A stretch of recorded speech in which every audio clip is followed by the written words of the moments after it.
Sesame Street's iconic characters, Bert and Ernie, have been friends for decades. But the longtime debate over their relationship just took a new turn. A former writer on the show said in comments published last weekend he considered the two to be a gay couple and based their relationship on his own. But the organization behind Sesame Street said yesterday that Bert and Ernie are simply best friends. Tony DeCopel looks at the duo's connection. Tony, good morning. Good morning. It's been a long connection. Bert and Ernie were created during the Summer of Love, 1969. And since then, they've become two of the most recognizable faces on Sesame Street and also two of the most scrutinized. Now, a former writer for the show is adding more fuel to the theory that Bert and Ernie are gay. Do you like me, Bert? Do I like you?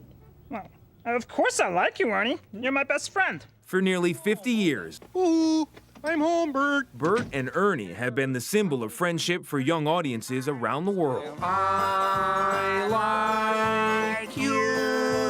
But a former writer for the show now says the two were more than just pals. In an interview with the LGBTQ website Queerty, Mark Saltzman, who wrote for Sesame Street for more than 13 years, starting in 1984, said Bert and Ernie mirrored the relationship he had with his partner Arnie. I don't think I'd know how else to write them, but as a loving couple, he said, that's what I had in my life, a Bert and Ernie relationship.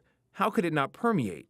I missed my old buddy, Bert. Those comments have reignited a debate that has lasted for years, one that came to a head in 2013. A photo on the cover of The New Yorker showed the two watching the Supreme Court's landmark decision that declared a federal ban on same-sex marriage unconstitutional. But in a statement, Sesame Workshop refuted Saltzman's claim, writing, Bert and Ernie were created to be best friends. Bert's creator, Frank Oz, agreed on Twitter. Does it really matter? There's much more to a human being than just straightness or gayness. Sesame Street has long been at the forefront of diversity in television. The other children at school don't want to play with me because I'm HIV positive. Featuring a character living with HIV named Kami in 2002. I know that Fluffster helps you feel calm, too. And just last year, introducing Julia, who has autism. They belong to the people who create them, but they also belong to everyone else, right? Elahe Izadi writes for The Washington Post. She says people's interpretation of these characters might go against the creator's intent. People are longing to see a more accurate representation of the world in which they live. Come on. So I think it's just touching a nerve for a lot of people who are thinking more deeply about the notion of representation and how people even talk about sexual orientation.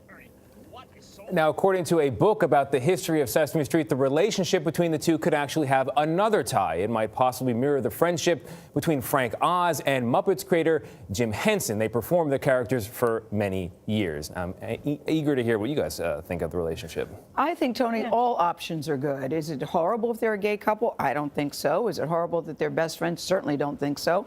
Or Jim Henson and Frank Oz? I think Frank Oz said it best.